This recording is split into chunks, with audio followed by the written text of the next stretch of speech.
Hi, I'm IKEA, and for today's video, I want to ramble on for quite a bit about the PTS as currently is going on and is about to end actually on TU22 Year 6, Season 2 of Division 2. And yeah, we have a lot of changes to discuss, so this is also going to be a very long video.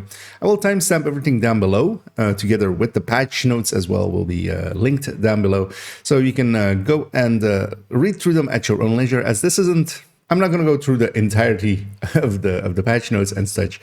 I'm mostly going to give my thoughts on a lot of stuff, so if you want the full list, that's the place to go. Also, well, this is technically labeled as PTS Phase 2. I'm going to be discussing basically Phase 1 and Phase 2, as I didn't make a separate video on Phase 1. And yeah, we're going to go through all of the new gear and weapons first, and then through the new seasonal modifier as we have it now, and kind of discuss my thoughts on that. Then we're going to go into all of the changes that have been made, although I'm not going to discuss every change. We're going to hit the big ones, and also I've prepared some spreadsheets, which will also be linked down below, to discuss some of them. And yeah, from there we'll also go and revisit the weapon rebalance that also got a few changes to it again, and discuss those. So yeah, let's press space to start, and let's jump in. And we're gonna start with the Brandset, which is Legatus SPA, which I've been told is basically the same distinction as an LLC in American parlance. So we have at one piece 30% swap speed, at two piece 70% optimal range, and on three pieces we have 15% weapon damage. Swap speed and optimal range are not the greatest stats, also not at the cost of a brand bonus where we could have other useful things. This 15% weapon damage is what I think could maybe make this almost usable for some things, but it would need to be more. It would need to be in the 25 range, kind of like Lengmo. Not the 30, because it is universal weapon damage, so that would be maybe a little bit too much. But for instance, with Lengmo, we can see that as plus 10, plus 10, plus 10 weapon damage, or LMG damage in that case. So as the brand bonuses. Here, if it was actually 25, we could kind of see that as, you know, we're getting these for free-ish when we invest into that. Although that still wouldn't be the greatest pick still. But overall, swap speed and optimal range is not stats we really invest into when we can have either more damage or more utility. For instance, also Palisade competes with it and such, where you can have 10% armor on kill, which you can't really get from anywhere other than brand bonuses or specializations or talents. Swap speed or optimal range, for instance, as well. Now optimal range, they have rebalanced a lot of the mods, as we'll discuss a little bit later. But yeah, one mod here could be the same, 50% optimal range, and then you get to have Ceska over there, which is now still then 8% with Phase 2. Overall, I don't see a place for it, but maybe somebody will find an interesting use for it. But I don't. I would not think so.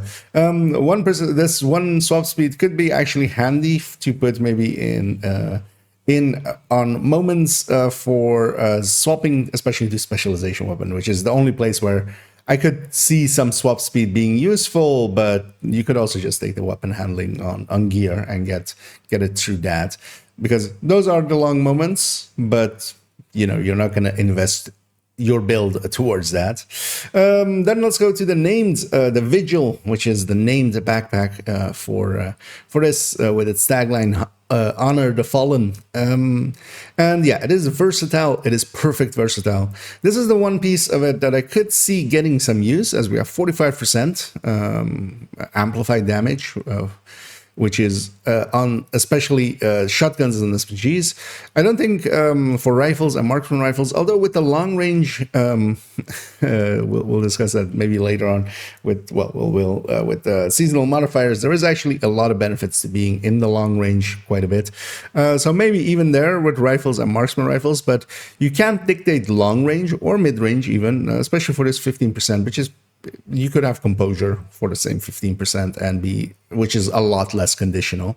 But this 45% for shotguns and SMGs, that I can see working because yeah, you can force it to be short range. And this 45% is enough that you could run this, and then you're kind of taking the hit on the brand bonus, basically, as we do a lot for named items sometimes.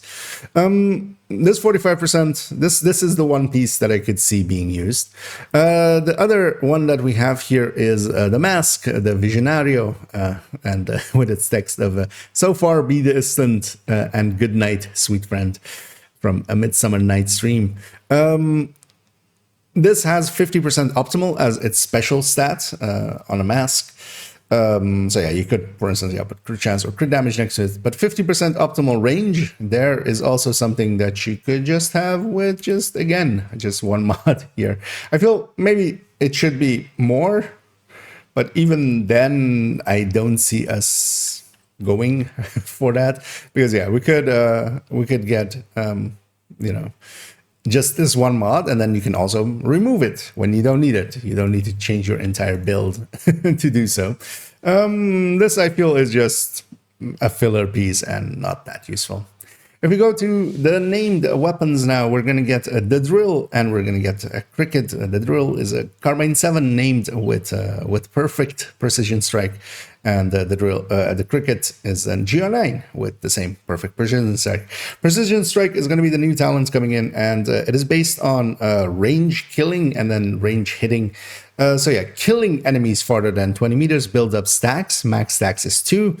So yeah, this is on kill, and then hitting an enemy. So you trigger it then by hitting an enemy within 20 meters will use all stacks to provide plus 35% amplified damage to enemies within 20 meters for 5 seconds.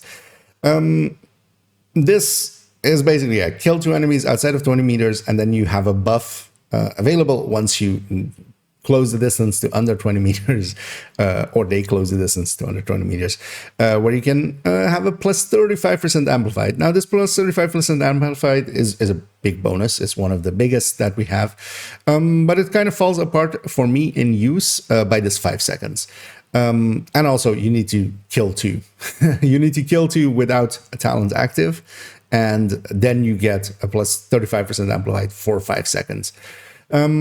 You can kind of use this, and I've actually used this a bit and played around with it. For instance, killing, setting up at activities where you know where they're going to spawn from the door, and if they are, if the initial wave is a little bit further, you can, for instance, kill the initial wave without a bonus then, where they are far enough from you, where you're just getting them as kills, and you're getting these 2 stacks by killing 2 of them, for instance, with a territory control, or likely more with propagandas and stuff like that, or public executions. And then once the other wave spawns and you're kind of standing next to the spawn door, then when you start shooting them, you get this plus 35%, and you have that for 5 seconds. So that's long enough to kill that wave, kind of. But that seems like a lot of work. Overall, you can just have a talent that is more consistent and always on, basically strained or optimist, or even utility talents, like having just fast stands on there, or having a preservation or such, or the new killer, for instance, which is on 1 kill basically, but conditional still on crit chance. So generally in a 1 in 2, you get just an active killer with 2 kills, with the same 2 kills of now being 70 crit damage. It just seems just enough awkward that we're not just going to use it too much, I feel. But I could totally see having this, for instance, on a secondary and situationally using this, or running it as a secondary and just situationally using this. And yeah, for the rest of it, they are just on decent weapons, being on a GR9 and a carbine 7. Both are in the new setup or in the new balancing as well. Pretty good weapons, so it's a decent enough pick. I can totally see the drill being used and just using this, not also just to use it as a meta thing, but also to try to get towards this mechanic. And yeah, that can be sometimes just enjoyable by itself to try to get this to trigger correctly. So yeah, let's move on to the gear set. And let's talk about a Virtuoso, which is our new gear set. On the 2-piece, we get plus 15 weapon handling, plus 15 magazine size. On the 3-piece, we get plus 15 weapon damage, just all weapon damage. And then we get on the 4 pieces, of course, the talent. Let's actually make the background black so it's easier to read for both you and me. And yeah, it's a big block of text. Killing an enemy further than 25 meters, which isn't the 20 meters of the new precision strike, which is kind of awkward, I feel. It would have been nice if they were the same range. But yeah, killing an enemy further than 25 meters will provide plus 40 weapon damage to shotguns, SMGs, and pistols, plus 20% weapon damage to ARs and LMGs, and 25 bonus armor for 15 seconds. So we have a selection of items there. So yeah, so 40% to shotguns, SMGs, and pistols. And yeah, this is quick testing was just weapon damage, just pure weapon damage again. So here as well, and then plus 20 to ARs and LMGs because they would benefit too much from the longer ranges. And then as well, killing an enemy within 25 meters will provide plus 40 weapon damage to MMRs and rifles, which seems a little bit awkward with Determined existing because, yeah, we do be in those ranges, especially for rifles as well and stuff. And plus 20 weapon damage to ARs and LMGs, and plus 30 headshot damage for 15 seconds. So if you're just running around with an AR and killing in and outside of those 25 meters, yeah, you're getting basically a plus 20 here and a plus 20 here, which are separate, so you can just have each bonus active separately with some bonus armor and some headshot damage coming in as well, for instance, for ARs. If you run it that way, you have 40 weapon damage bonus, which, yeah, isn't much, for instance. If you're looking more at it for rifles and just killing within 25 meters with rifles, you have that same 40 with a little bit of headshot. But then, of course, intermittently killing enemies from both ranges will build up stacks. At 4 stacks, all bonuses are multiplied by 2. Now we're getting into, for instance, on ARs, if you have killed in both ranges, which you have to do to trigger this, you will have 80 weapon damage, which still is just weapon damage and not, for instance, the separate multiplier that Heartbreaker or Strikers or such are.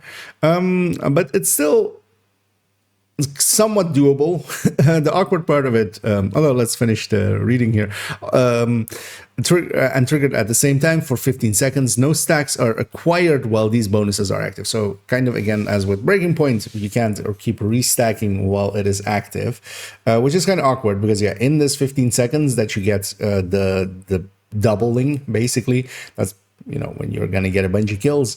What, to me, in play kind of makes this set somewhat in the range of although older Umbra, because actually Umbra got a buff and is actually decent now as well, but it seems like a lot of work. This seems like a lot of work to not get the same rewards that you would get out of even the new Striker.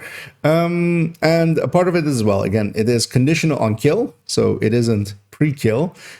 Think of situations like the initial hunters on Countdown or something, where something like this just has no meaning, because once you kill them, you get the bonuses. For instance, if you kill them within 25 meters, then you get this plus 20 for 15 seconds. You're going to run onto the next hunter, and in that time, you're not... First of all, as well, it needs to be your kill. It is on-kill talent. So in group settings already, it kind of diminishes a little bit. I can't see myself running this just to run this. It is powerful, more than powerful enough to just do heroic content with solo, especially as well on solo scaling. In a group setting, you're competing for kills. Killing an enemy becomes already an on-kill, becomes less available to you, basically, because it doesn't keeps it. There isn't just more enemies for more players. It's also their veterancy goes up and their scaling goes up. So you're competing for less available kills to you personally. Now, of course, you can get some kills in, and you will. Well, you know, even a healer will on a legendary will make a few kills here and there. So this, I can't see it being ran. Bonus wise, I haven't actually completely compared it to other things, but just from 80 weapon damage for ARs and such, we can already kind of say, or well, 80, because it's 80 to any of them, because also SMGs and shotguns, you need to be outside of 25 meters to get that plus 20. But especially this for rifles, I can kind of see this being an okay-ish thing, because rifles can also very easily exceed that 25, of course. Same with MMRs. Although, would you run this per se versus a hot shot, which has other benefits like the reloading? Not per se, not to me, for instance. But I can totally see myself running this just to run the set. Kind of like sometimes I run Umbra already in its current incarnations, or, you know, Exuro. Sometimes we pull that out just to play something different. I can see it for that. Let's move on to the exotic holster that we're getting, the Centurion Scabbard to go with our Legatus Brandset. And what this comes as is, well, first off, its flavor text is, it's better to have more than one gun in your holster. I mean, I wouldn't put two guns in one holster, but I feel this should be in your holsters. Or you need to have a specific holster that, you know, is kind of set up for multiple guns, which do exist. But stat-wise, it comes with weapon damage, weapon handling, crit chance. We don't have the reconfiguration blueprint in currently in the PTSs. I'm curious to see if this will, like Ninja knee pads, have the ability to have different stats here.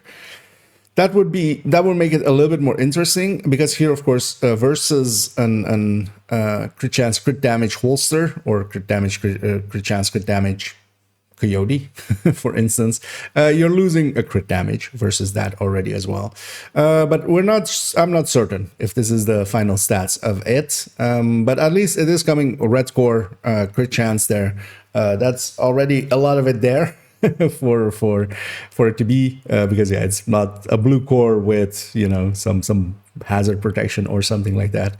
But then talent wise, what it does is swapping weapons will give the following groups of bonuses one by one in order. So yeah, you get either a plus 20 rate of fire and a plus 20 weapon damage, and this is again all weapon damage, and then on the other side of it you get a 50 magazine size and 50 reload speed. The bonuses remain active for 12 seconds or until the next weapon swap. Swapping to your sidearm will not trigger the next group of bonuses. Also, your specialization weapon also does not get these, because that was to me the instant interesting part of like, can we do some shenanigans with specialization weapons? It doesn't trigger on those either. And effectively how it works is that when you swap weapons, so when you equip it, it doesn't actually start with talent or just runs out. If we swap to a different weapon, on the buff bar we see the icon, and then the icon is either with the plume with white, or the plume kind of just as an outline. I feel actually it should invert between the mask being on and the plume not, and then the plume being on and the mask not. Kind of Coyote style, which is just, you know, the mask always stays filled in, which is kind of actually makes it a little bit harder to just glance and get it. But what you do see is that, yeah, for instance here I'm running an carbine 7, and even although, well, we're getting also 15 magazine size from there. But yeah, we're going to 82 here. And yeah, whenever we swap, we get the other buff, and especially, of course, the 20% rate of fire and 20 weapon damage. Seems like a good deal. It's actually definitely not bad. Depends on this crit chance, crit damage, because and us having that crit damage there on a full red build, on a like a striker, that's going to be 3-4% of your damage that you're losing there. So yeah, it needs to make up for that then as well. Although we're getting weapon handling, so it's not the worst deal there. But you have to keep in mind as well, this rate of fire, especially for instance on striker, is additive to rate of fire of striker. Rate of fire, as I see so often wrongly labeled as being a multiplicative, it isn't. It is additive to itself and a multiplicative to the rest. A true multiplicative would be also multiplicative to itself. This rate of fire isn't. So this is adding up to a 35%, for instance, on striker, the bonuses together, which kind of, you can then see this as around a 17% something. So it drops a little, not a lot, because yeah, we're not really pushing into the heavy diminishing returns that you have in, you know, crit damage, where you're going into the hundreds, or 100 and something. Same here with the weapon damage, it's just all weapon damage. There we are going into the hundreds, and for instance on a striker this is 8 point something%. This is basically the same that you would get you know, as a grade 20, basically that same 8% something. And of course, as well, with this together with grading, then you're pushing it down to like at max grading around like 6-7% if you are full red core. The second that you're going more blue cores and such, that of course adds into this, but then the rest of it doesn't really fit for a bluish build. The magazine size and the reload speed are very nice as well for certain weapons, especially for instance LMGs. Just having this 50% reload speed is actually, just by that buff, sometimes kind of handy. You can also do shenanigans and trigger it on the same weapon. So what you can do is actually, if you're shooting, because yeah, it is on the weapon swap to the weapon, not from the weapon. So I have the rate of fire buff here now on the Ceska that I'm using.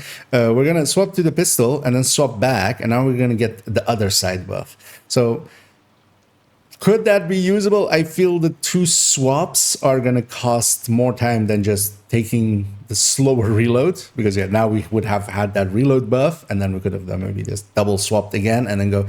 But then maybe with the Gearset or with the Brandset, although would you though? But then maybe with the Brandset backpack with versatile with an SMG, maybe. So yeah, some shenanigans. We might find some cool shenanigans to do there. Speaking of the Ceska, as we just did and just shot, let's go actually look at it. The Ceska is the new exotic assault rifle. It's based on a fall, as we can kind of clearly see its outlines there. The liberating arm of the free world. And yeah, this is its flavor text is, this is no longer about prevention, it's about damage control, from Colonel Antoine Ridgway, which we have which we have put to rest that man. One thing with testing in the PTS, we again did not have the reconfiguration blueprint for the Ceska. You could get a damage to armor version, because you normally get a swap speed version. Question mark, yeah, swap speed, which is losing a lot, of course, if we're looking at this stat versus having detox there. Same for damage to armor, but yeah, we have no way of reconfiguring it. And this weapon by itself already feels pretty powerful. But yeah, we couldn't really do the perfect testing because yeah, no detox available to us here. Talent-wise, well, stat-wise, for instance, first, it's basically a fall. It has basically the same stats as a fall. It is a 40 round magazine. This is increased by the Gearset at the current time, but it's a 40 round base. And then its talent is a nerf. Killing an enemy will apply a mark on every enemy within 10 meters of it. This used to be 20 in the first PTS. Multiple marks will be applied to the same enemy. Multiple marks can be applied to the same enemy. Max number of marks that can be applied to an enemy is 5, and also now it is actually limiting to 5. And you deal 15% amplified damage per mark to marked enemies. So what you have to see this as is kind of when you have a group spawn, you kill one of them, everything within 10 meters of them, which is a 20 meter circle, of course, from side to side. That gets the debuff onto them, and they take 15% amplified damage. But what that means, especially on group spawning, is you're gonna kill one of them, Everything's going to get marked. You're going to kill a second one of them. Now everything is marked twice. It works actually really well for spawn camping. And I could totally see this using this and having it basically there when doing activities where we know where they're kind of going to spawn. And it works pretty well. It being a foul is already in the next season, the weapon balance wise, it's landing pretty high. To me, maybe even a little bit too high, but it is actually somewhat balanced by the fact that it is just 5 crit chance, 5 crit damage on its bonuses, and then 10% weapon handling and plus 20 rounds. Although, of course, this plus 20 round doesn't matter. They can just set this number to what they want. But yeah, that makes it a 40 round magazine. But it is a lot lower crit chance, crit damage wise than some of the other exotics around it now, especially as a bunch got moved up. That kind of is as a balancing factor. And it is conditional. Again, think of places where you will not trigger this, where, you know, again, countdown hunters as like a fight that kind of matters, but you also, you know, you will encounter it, especially in heroic, where you kind of want the damage up front, or just fighting, you know, any bigger enemies. If you're also rogue encounter, or if you're solo and you're just getting 2 rogues. And also, again, this is an on kill. For it needs to be your kill shot for this to trigger on the enemies, which makes it in group settings a little bit worse.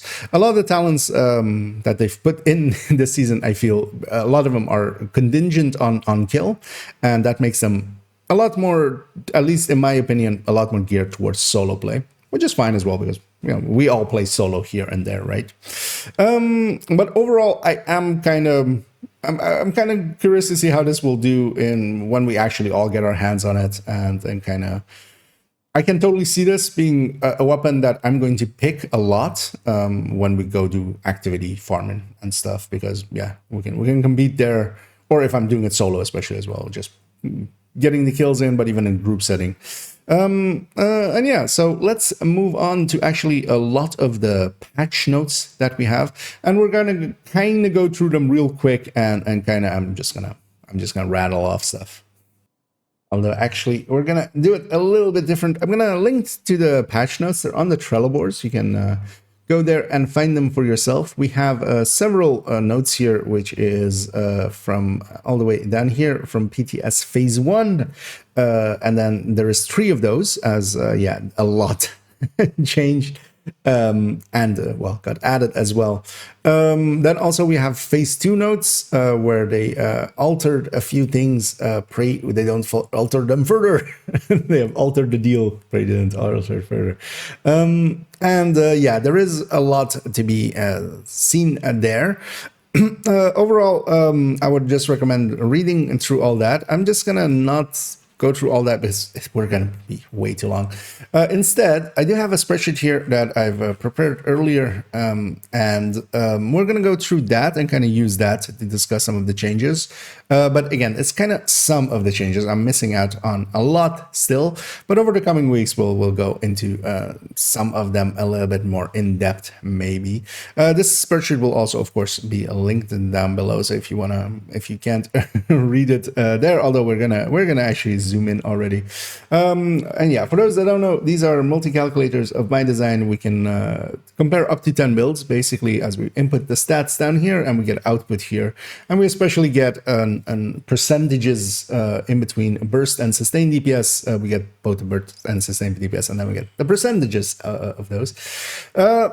Let's talk first things first. As we all know, Elmo is getting hit, although actually it's not really, because it's getting a higher, as we'll go into the weapon rebalances here. If we kind of scroll to the right, although you guys won't be able to see that, the old base burst of it was 626k, and now it has a base burst of 664, which is a 40k increase to its base burst there.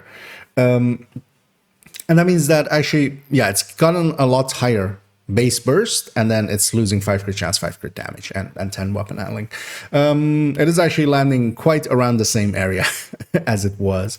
So yeah, if we put that into strikers, and discuss new strikers. So TU21 for this deep red one, and then this colder one is TU22 with the changes to obliterate going to 20%, with the changes of the backpack talent going from 100 to 90, well, combined with the base set, of course.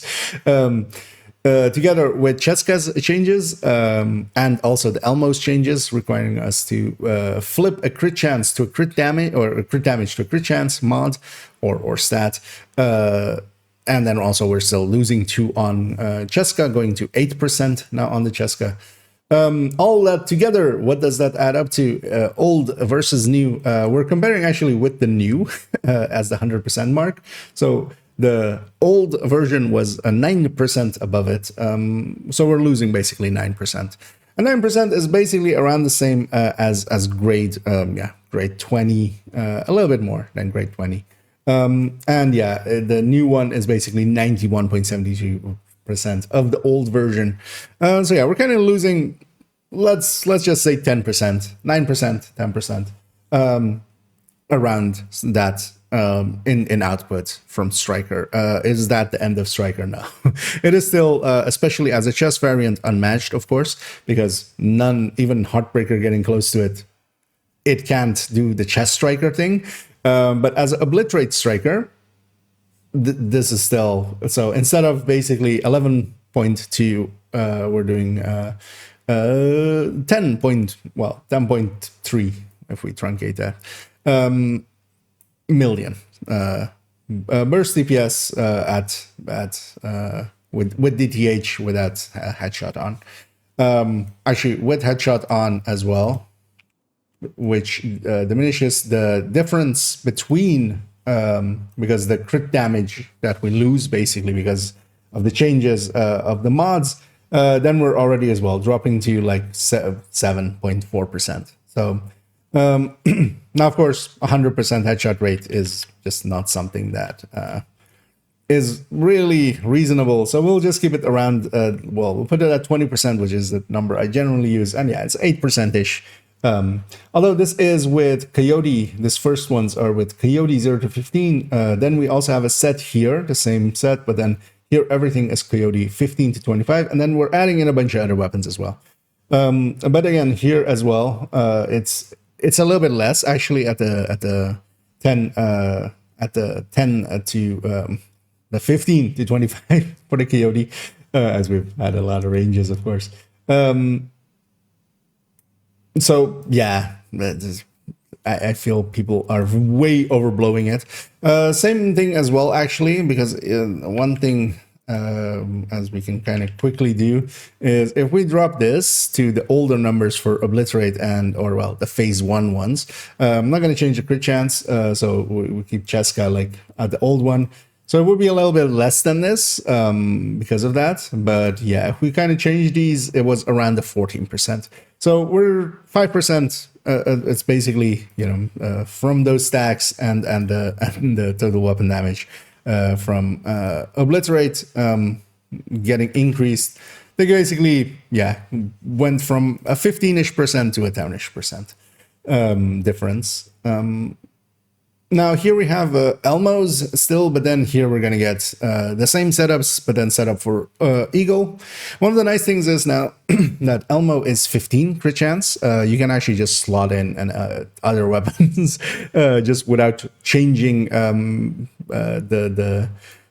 the crit chance mods or putting in crit chance mods or like changing the crit chance of the build, which is actually kind of nice because both Elmo, Eagle are 15s now on crit chance, and then that's the same as most of the high ends, of course, for instance, not the F2000 or a lot of the ones that have 2 mod slots and a magazine. That's actually quite nice. That actually just as a quality of life thing is actually very nice for me as a person that swaps weapons quite a bit. And then we have on the 15 to 25, the difference between the TU21 and TU22 also kind of becomes a little bit smaller because that Coyote makes up for a little bit of those losses, and actually this being on 51 will gain more than this 52 on that short range because this 52 just 1 crit chance more when you have 25 crit damage more is a big difference. So yeah, Eagle Bearer, as a general use weapon, it is above the Elmo. I could see myself, because the talent of the Elmo is not great. Honestly, I'm not the biggest fan. Eagles, one, especially for solo play, you can make the Eagle work. So I can totally see that. Then we go into the 3 high ends here. Keep in mind that all 3 of these high ends are talentless. So this would be if they were just preservation. All of them are actually, well, the F2000 and the FAMAS are higher on burst, a little bit lower on sustain. Part of that comes, of course, they left the Elmo now still at that 70 round thing, helping it sustain a little bit. It is no longer as fast of a reloader as it used to be, but it's still competing perfectly well. And together with that, the F2000 and the FAMAS do actually outburst it. Now, of course, with fast hands, they would outsustain it. That would very likely beat these on their sustain, because you get quite a bit out of fast hands still, even with it just being 3% now. And of course, with a damage talent on top, they could likely match on burst sustain and outburst them by quite a bit. So I feel this is a decent balance. Then we have the Carbine 7. This is overall my pick as a general use weapon. I feel it is much lower on the burst. It is also it's also kind of in the middle of the pack on sustain, but it has a pretty good reload. It used to be one of the longer reloads that we had. It is actually now one of the shorter, well, it's the shortest reload on the ARs, which helps it quite a bit to be a general use item, I feel. And yeah, it is behind on the FAMAS and the F2000 on its burst, but on its sustain, it makes up ground there. And of course, the handleability of a Carbine 7 versus either of those two is kind of quite a big difference. Then we have here Chameleon, but then Chameleon with its its body shot talent active. So we have a 90% weapon bonus going, and yeah, basically when the Chameleon has its mid range up, it kind of exceeds a lot of other weapons. If we take that bonus away, as I have it set up here, we can just take the bonus away. It is far behind, of course, but to me, it jumps a little bit too high. With its middle buff active, because of course keep in mind that it also has 2 other buffs. It has also, you know, the crit damage on the headshots, and then the leg shots for getting its sustain up also way beyond the rest. I feel the Chameleon is still a little bit overtuned. Which is kind of my only gripe with a lot of these balancings. There is still a few exotic weapons that are kind of out of tune with the rest. But on the high ends and on a lot of weapons, I'm actually very much on board for these changes. And to me, the big question is always with some balance changes is what we're getting better than what we had before as a balance? And except for the few outliers, like Chameleon, like Bighorn, like Chatterbox, I feel it is, and they could of course always fix those up, preferably before they go live, so they don't get received as nerfs. But yeah, let's move on to the Chatterbox, as we mentioned before. We have another list. Quick explanation. As at the top, we have the new Oreo. This is on a striker with a Sokolov chest and Coyote. Coyote to 0 to 15, because that's of course likely the use case. I just reuse strikers here. Because it doesn't really matter, because on a Hunter's Fury, the balances between them would kind of still be the same, because outside of the later on where we have some talents that feed into weapon damage and such, and crit damage, yeah, the shift would basically be the same percentage-wise between them. So we have the new Oreo. The new Oreo is actually, going from phase 1 to phase 2, they said they're going from 1275 RPM to 1250. It was always, so like in phase 1, it was already 1250 base, plus 10% of a mod, of course. And then in this case as well, striker on top. If we take that as our baseline number and put that up against the Chatterbox on the same setup, Chatterbox as well now having better crit chance, crit damage mods. At 2 stacks, because we have Chatterbox 0 stacks, 1 stack, 2 stacks, 3 stacks, 4 stacks, 5 stacks, as should be evident from there. At 5 stacks, it is way over what the new Oreo is going to do. One thing we have here as well as this pink one, as I've pulled it from somewhere else, that's you can tell it's a different one. This is current Oreo, TU21 Oreo, just the stats that we currently have. That is a 31% loss basically for the new Oreo versus the old Oreo. And together with that, yeah, the Chatterbox is basically now exceeding the old Oreo. So not the new Oreo that we're going to get, but the old Oreo. Also, actually, so this is also with the Striker and Obliterate changes and the Ceska changes in. It's beating the old Oreo by basically a 15% if we're kind of comparing it to that new Oreo. This seems a lot. The base of the Chatterbox went up by a lot. If we kind of go look at it in here, the base burst is now 5.8. If we look at the old one, which you guys won't be able to see, but I can tell you was a 4.99. So yeah, it gained basically 60k on its base burst. And then also its talent went up. I feel the Chatterbox gets to have one of the two. It either gets to keep its new talent with its old burst base, or it gets to have its new talent with the other way around, basically. So because yeah, this seems like a lot, and also I feel the Oreo by itself is kind of undertuned now, because if we look, for instance, as well with Chatterbox with 2 stacks, it's already beating it on burst. It's also kind of beating it on sustain at that point.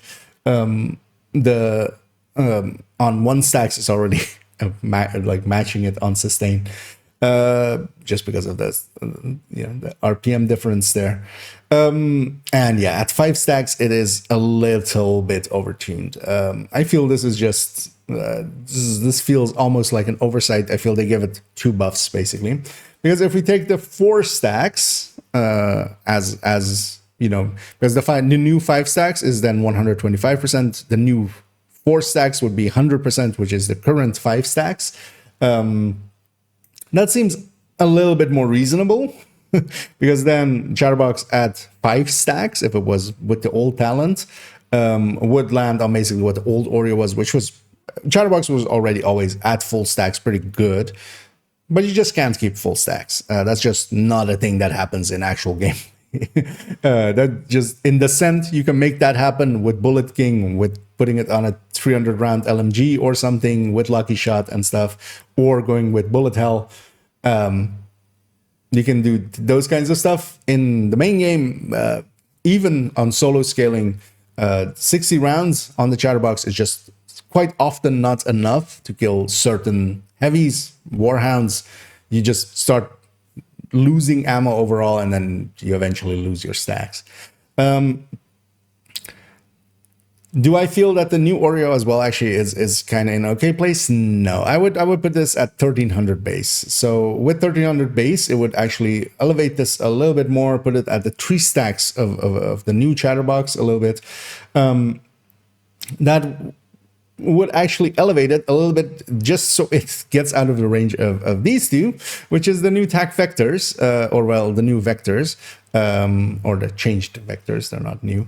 The TAC vector 9mm and the vector 9mm are both very much competitive now. And especially here, for instance, I have them currently on with Optimist. And just with Optimist on, averaged out. So they would start lower than the Oreo, but then they would cap much higher than the Oreo. And averaged out, basically, we get just higher burst out of them. If we take away Optimist and put in New Killer, which is 70, which also I feel is a tiny bit over, when it is active, because you need to have it active, of course, yeah, both of them kind of beat the Oreo once killer is active, and especially solo, you do get killer up quite often, especially if you're just playing around solo. It is an unkill talent, and yeah, this will let you kill, especially with 70% crit damage on top of it. I feel the Oreo is actually now too low. Either it needs to have a talent rethink, maybe, or actually just keep its output a little bit higher. 1300 I feel is as base with the plus 10% mod on top of it. I feel is a much better place for it than the 1250 that it is at now. Same as well here, actually, we can discuss the new Optimist and the new Killer. New Optimist is going to be 35% at its max. Killer is going to be 70 for the normal, 90 for the perfect. They add quite a bit because, yeah, if we actually take both away there, the attack vector, this is actually the kind of the thing. The attack vector is already almost keeping up on burst with the Oreo, just without a damage talent, which should give away that, yeah, once you get an utility or a weapon talent in there, because as well, otherwise, as well, you can put fast hands on it, even with that 39 rounds, it is going to go to 1 second, and then it can out sustain it. Because I feel that is what I'm, for instance, going to do with that. And I feel then, yeah, the Oreo then kind of becomes somewhat of a dead weapon, which would be kind of sad, because actually a lot of the exotics I feel are very well balanced, and I feel just the Oreo is still getting a little bit too much of a kick. I would rather it just be competitive and not the outlier that it was, definitely. But yeah, now it's just not good enough, just barely not good enough. Optimist as well, yeah, going to 35 is I do think it's a good change. Optimist, it's not a big change. It doesn't add too much, but it does give Optimist a little bit of a leg up. And for basically now, a lot of builds where you were already using it, you're just getting a little bit buff extra. But it might be a little bit more competitive against Strained overall, which to me is not a bad thing, because I prefer Optimist to Strained for just play purposes, because you can control when you drop Optimist, where with Strained, you need, you basically need to, you can also control by keeping firing, intermittently firing. But yeah, it's not as consistent as Optimist to actually get the full out of it. If you actually just empty out always, get into that playstyle, then you do get somewhat the full output out of Optimist. But then, of course, I usually recommend Strained, because that's just what the numbers show, basically. And also in gameplay, you can kind of definitely feel that difference. So yeah, new Chatterbox a little bit over, new Oreo a little bit under, and I feel they should kind of address them. But for the high ends, I feel I'm actually perfectly on board with the SMG changes.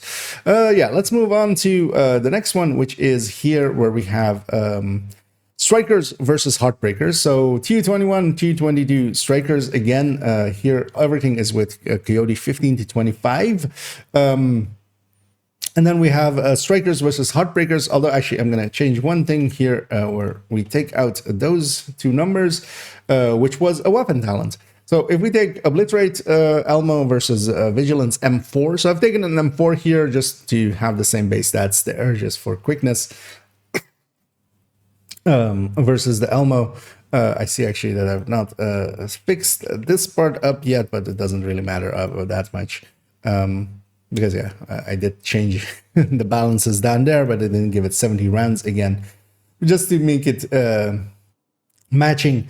So yeah, we're still, again, losing that 8% versus our old versions. But then Heartbreaker, as without a weapon talent mixed in there, because of course the Elmo is kind of set up as not expecting a weapon talent, really. If we take it versus an M4, which honestly, I actually need to calculate that, like what weapon we pick for flatline. I haven't yet, but yeah, we have there's a limited time and way too much to do. But we just take an M4 as just a case, right? This is with the 1.3 stacks, as it was in phase 1. The second one is at 1.1 per stack, which is phase 2. I feel actually the phase 2 one is kind of more in line. Let's keep in mind that, yeah, we're comparing against new striker, the TU22 striker. Heartbreaker, this is an Coyote backpack, Ceska Vigilance, and then 4 pieces Heartbreaker. Variant, just a full red Heartbreaker. We're at 95% of the new striker, which I feel is perfectly fine spot for Heartbreaker to be in, because I can totally recommend Heartbreaker this way. Because Heartbreaker, when we do lose that damage, it has basically one downside, one bigger downside. Well, it has a little bit less damage, of course, talent less there. Which is that, alongside of that, is that it stacks a lot worse. For whoever has used Heartbreaker ever, you realize that Striker kind of every hit that you make actually seems to be counted. With Heartbreaker, definitely not. So you do need to stack more with ACSs and stuff more consistently to have a consistent uptime on it. But then there's a big upside, which is bonus armor. And bonus armor also prevents vigilance from being kicked off of you with a little bit of chip damage and such. So you can keep that vigilance up actually up quite a bit. And then, of course, as well, if we actually want to compare this, is to put flatline on it. So we would have that weapon be with 15% flatline. And then especially if we look at that second number being 9% above it, although the sustain is still lower, and that's, yeah, the Elmo is still pretty good at sustaining because of a 70 round mag. But yeah, what we get here then is that the M4 is actually catching up and beating it. So we're beating an obliterate Elmo with flatline here. But of course, the strikers could have, instead of the Elmo could have an same M4 with flatline, and then it would be, again, a little bit above it. But yeah, overall, I feel Heartbreaker is a decently good spot. I'd be curious to see if 1.2 might not be better, because one thing we can kind of say is that if we take away this again and put this to 120, which would be 1.2, is actually that lines up Heartbreaker and Striker kind of in the same ballpark, kind of around the same stats. Yeah, that would maybe be better, but I can also see that Heartbreaker does have some advantage in that bonus armor. So this is much more up to debate. I feel actually, yeah, basically Striker going down 10% with the backpack and Heartbreaker coming up 10% with its, yeah, they're kind of going up and meeting each other. Although still, again, Heartbreaker is then locked into especially ARs and LMGs, because that's the bonuses that it has, where Strikers can still go with many other things, and also, for instance, its bonuses are applying to the ACS that it uses. Next, we have one that is kind of separate from the rest. We're not comparing up against these other numbers, it's just comparing versus itself, and that is Ongoing Directive.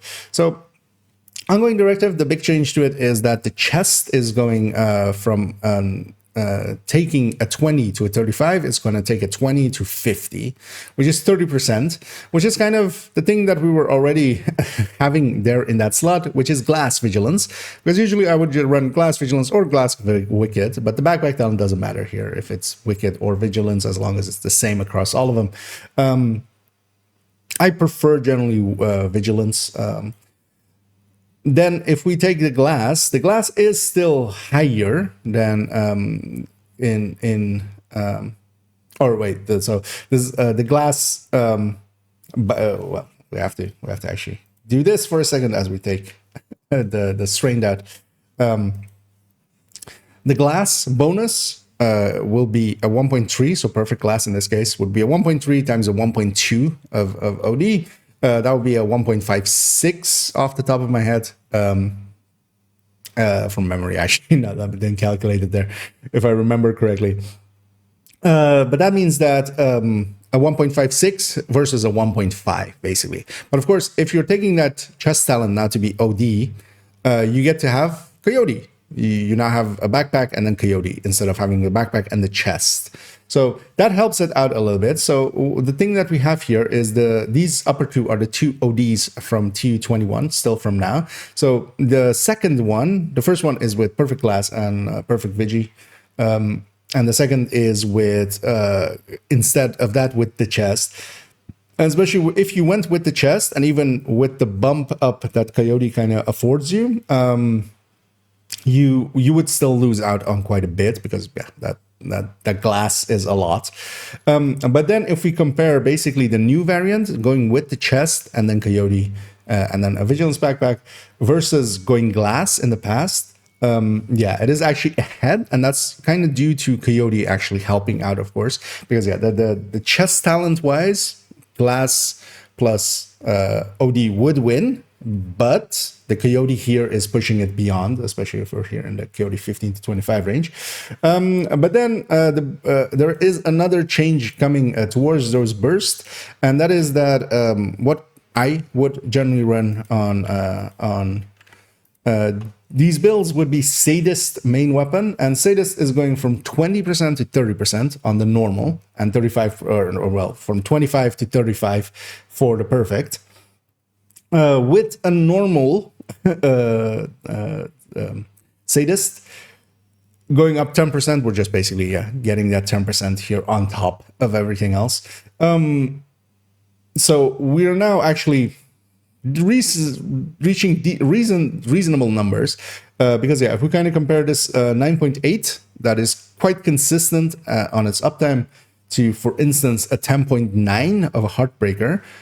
OD can kind of compete, I feel, there. Although, of course, here we're with Sadist on top and such. So if we actually, for instance, make this with Flatline on the weapons there for Heartbreaker, yeah, it doesn't keep up as well anymore. Now it's basically a 9.9 versus a 12.6 for Heartbreaker, or well, even this 11.4 for New Striker. We're not reaching those numbers yet, and yeah, that is still quite a significant difference, just under 20%-ish, just by guesstimate. But OD is, yeah, in a much better spot now, especially as well. I can have the Coyote buff be there and help it out, especially also in solo play, because it is actually quite handy for dealing with 5 directives. Next up, we have the version of, although this is kind of, we're going to quickly go through this, because the question was here, Fenris or Ceska? Because yeah, of course, the Ceska got changed to first 6.5%, later to 8% now, basically on PTS phase 2. Also, Grupo and basically all the other places where either headshot or crit damage was as a brand bonus, they got reduced by a little bit. So the question was, does Fenris, for instance, or specific weapon damage in general, then beat it? And the answer is overall, not particularly, especially now not that they've gone with 8% for Ceska. It kind of became a moot point because yeah, Ceska was already far enough ahead that if you're going Ceska Coyote versus Fenris Coyote for an Elmo, for instance, or in this case FAMAS, although the Elmo will now have the same 15 crit chance, so it'll be the same outcome. But yeah, we can kind of see that whatever we kind of do, the blues are with Ceska, the reds are with Fenris, and especially as well with grading, high grading. The thing is, if you have low grading, so if we take 0 as our grading, you can kind of see that, especially this last one where we have, oh no, actually no, so we have to kind of look up to here because yeah, this last two are actually something different that we'll discuss in a second. But this is Fox is or oh, actually no, this is the Fenris. Yeah, the Fenris almost matches it, and then actually at 60 beats the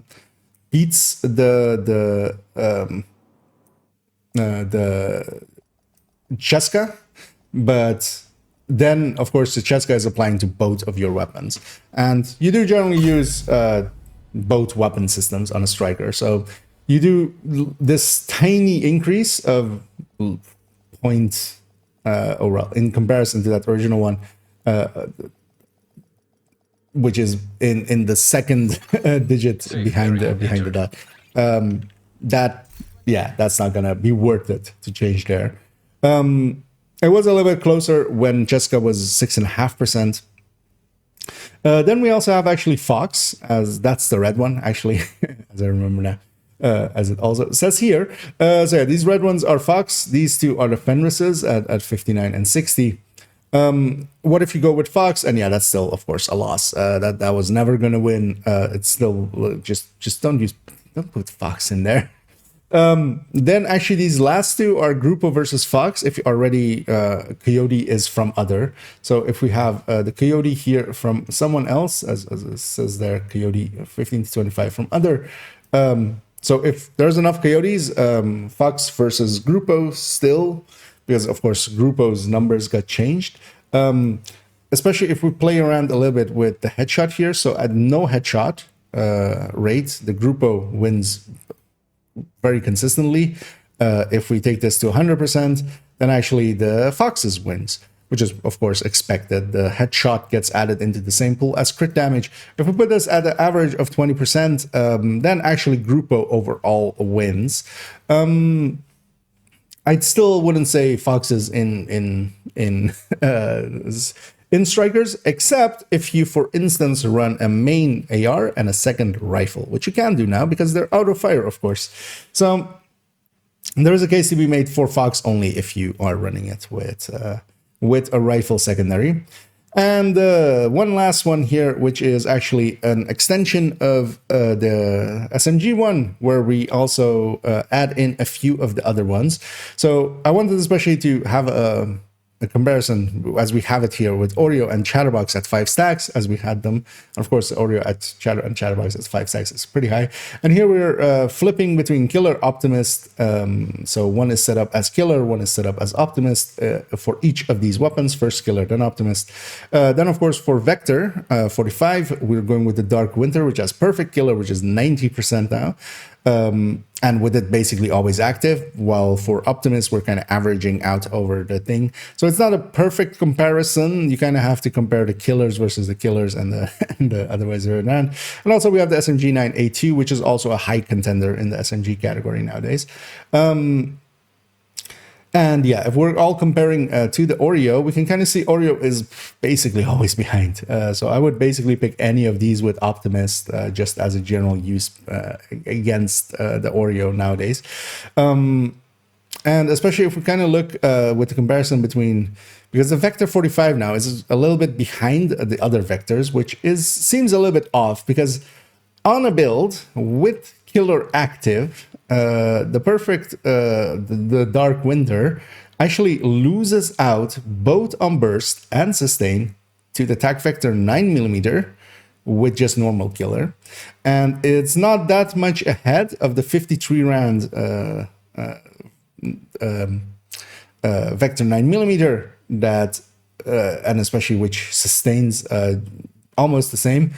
And I think you have to remember that the other two as well, without a talent active, have a higher number. So they're doing better before the kill, and especially the stack vector is also doing better after the kill, both on sustain as well, just because it has a really fast reload. I would definitely pick attack vector 9mm with Killer over the Vector 45. And I feel that actually that might be a reason to pull the Vector 45 up a little bit, just a little bit. Or push the attack vector down a little bit, just to give the Dark Winter a place to live. Overall, though, yeah, a lot of the SMGs, while they have been hit, as the general SMG category has been moved down a little bit as a whole, it's still perfectly fine. It's reaching still here with without even headshot numbers in. We're exceeding the amounts of AR still. Quite consistently without headshot rate or without headshots calculated in with them having DTH on. So it's still, they're still fine, as I've seen some people lament their loss. So yeah, we talked about a lot of the changes here. Let's actually go and discuss the new seasonal modifier, because that is one of the other big changes coming with the next season, where we'll have a seasonal modifier going for the entirety of the season. And it's kind of the simple way to explain it. It's like a more extensive version of a global event with its own ups and downs, and it's going to be available for the season. And also, it won't be available together with global events. So when global events are on, we'll likely do those and then go back to the seasonal thing back after. And yeah, for this season, it's going to be point blank, and it is basically based on range. In different ranges, you deal different amplified damage. That comes with a bunch of upsides and downsides as we get to pick modifiers. So we have an active modifier here that we can trigger by using the T button on PC, the Go Rogue button, wherever that is. And you can trigger actually basically what is equivalent to an alt in some games, or the tactical links as we used to have them in Division 1, the links there. And you can trigger them in combat. It is a little bit awkward. You have to be ADSing at the time of pressing the button to trigger it. I feel it should just be a trigger press or a press away at any time before you ADS as well. And then we have, together with that, some passive modifiers which change up the gameplay, and also some are really change up the gameplay and are a little bit too good, and some are a little bit just too awkward in general. And then the big one is that we also have hostile modifiers. This is basically directives on the enemies that are always active when you have the thing on. So for instance, here with the hostile ones, we have things like stellite coating, which will mark an enemy with a color that is linked to what range you need to damage them at. Otherwise, you get reduced damage against them, quite reduced damage. And things like them basically having special ammo, and dependent on which ranges, which one they have, together with a reflect, basically, them having basically a deflector shield kind of thing at mid-range, which is this requital. It is actually quite an interesting setup, and having played a little bit of it, I haven't actually gotten the chance to play a lot in either of the PTSs. That's also why this video kind of got delayed to PTS2, is, yeah, I've been working quite a bit, and I usually work a lot on the weekends, and the PTSs are on the weekends, of course. So I've actually, in total, I had around like 10 hours in PTS1, and in PTS2, 8 hours, where preferably I would, you know, put 20-ish hours or something in each PTS. But I do feel I have a grasp of it now. Overall, it is basically like a global event. It is extra mechanics that you kind of have to deal with. I'm kind of on board for that already. Just, you know, shifting up the playstyle together with everybody else. I agree. Content, actual new content would be the best thing.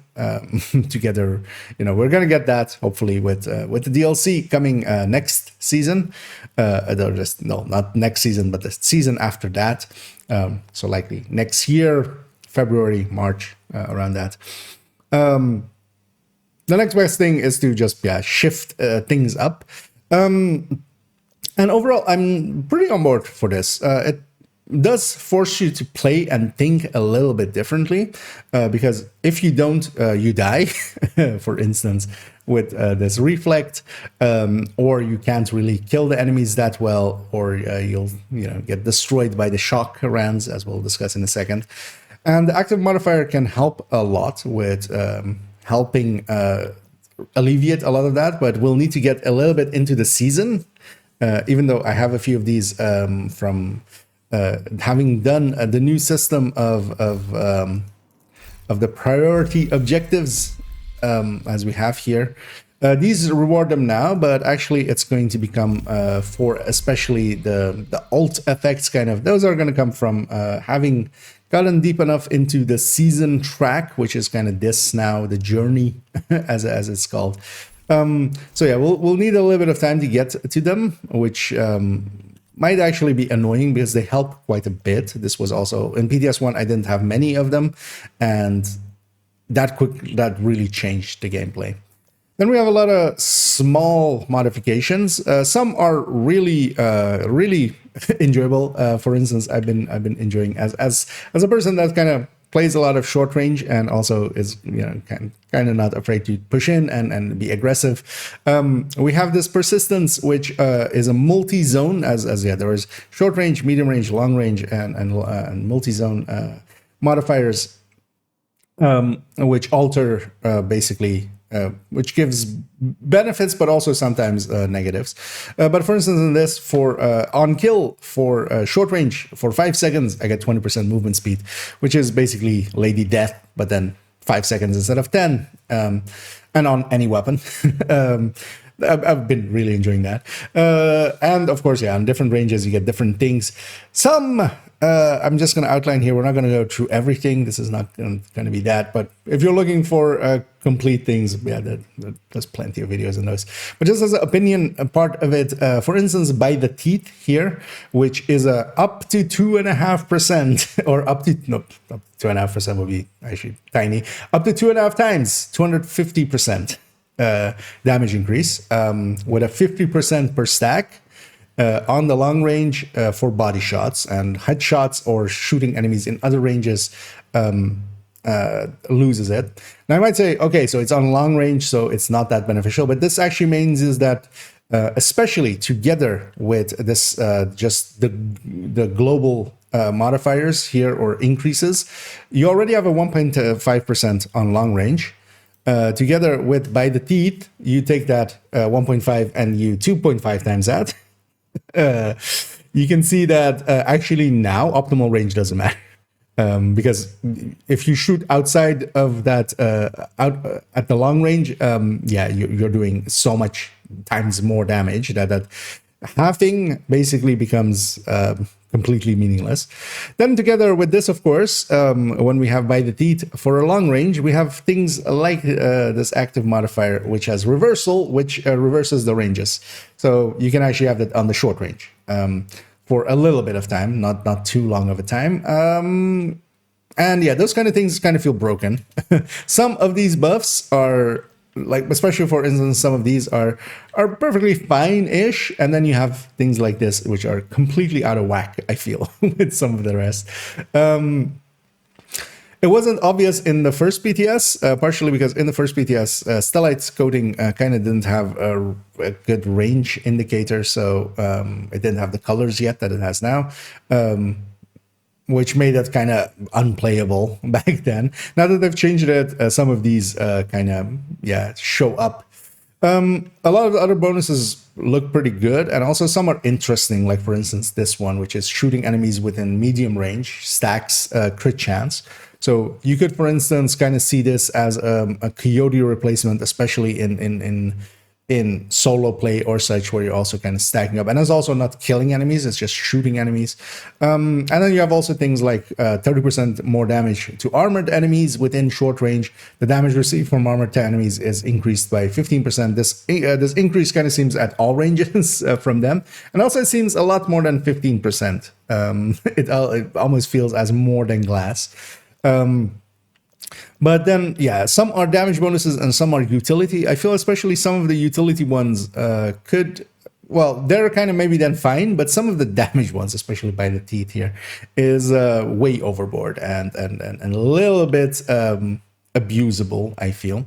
Keep in mind as well that these things will be available for incursion and raid and countdown and stuff like that, where yeah, there might be a little bit too much. I feel they just need to keep their numbers a little bit more in line. Same for here, actually. The global modifier, I feel, is just by itself too high. I feel this is there as an incentive to kind of get you to play, but it makes the game way too easy. We didn't lose enough damage for this 1.2 to kind of then bring us back to normal damage. For instance, for Striker, then although actually there's a lot of other builds didn't get touched. I feel this capping at 1.3, make it a 1.1, a 1.2, and a 1.3. I feel that would be a much more agreeable numbers on this, because honestly, for the largest parts, it feels like easy mode when you have this on, kind of like with some of the global events that we have. And really the only thing that kind of slows you down is kind of the enemy things. to show as well, actually, which we kind of should have done earlier, is yeah, we have a new UI on the side of the weapon. On the left side circle, you can kind of see that we have some range indicators there. So for instance, if I aim at them, it kind of shows how far an enemy is, just always, which is quite handy. And yeah, there's 3 different ranges shown there. As you can see, there's a blue, there's a yellow, and there's a red. That's a short, medium, long, of course. And yeah, some things are tied to, for instance, the damage buffs are different in short range, in mid range, and long range. And yeah, some of those, or some of these are, of course, also altered by those. Overall, I very much enjoy it. I played around quite a bit with it, figuring out especially you know, how these works and how they exactly what numbers they actually have. Of course, it's kind of interesting. But then yeah, you have such standouts. For instance, with By the Teeth, that I feel yeah, kind of the balance here isn't completely there. If this was kind of completely balanced, I kind of see this as an always on available global modifier. Also, don't be afraid that you need to have it on if you're like, this doesn't seem like the thing for me. What you can do is, once I leave the range and I'm no longer in combat, you can just deactivate it. And this does not take away access to anything. The season track stuff, which will be in the future, this journey and the priority objectives, those are just available. Those are just there, and you can. This is basically an on-top global event that is always on for the season. And the thing is, as well, I think it's fine, mostly because as well, the global events will still exist. Leagues won't next season, but global events will, and the global events will kind of come in between and kind of you know, break it up. If this was just basically this for the entirety of the season, I could see myself getting sick of it. But yeah, it with global events breaking it up here and there, and yeah, with global events you have to choose, and we're likely going to pick the global events. They're much easier, and and you know, we also want to get some stars. Yeah, that would help.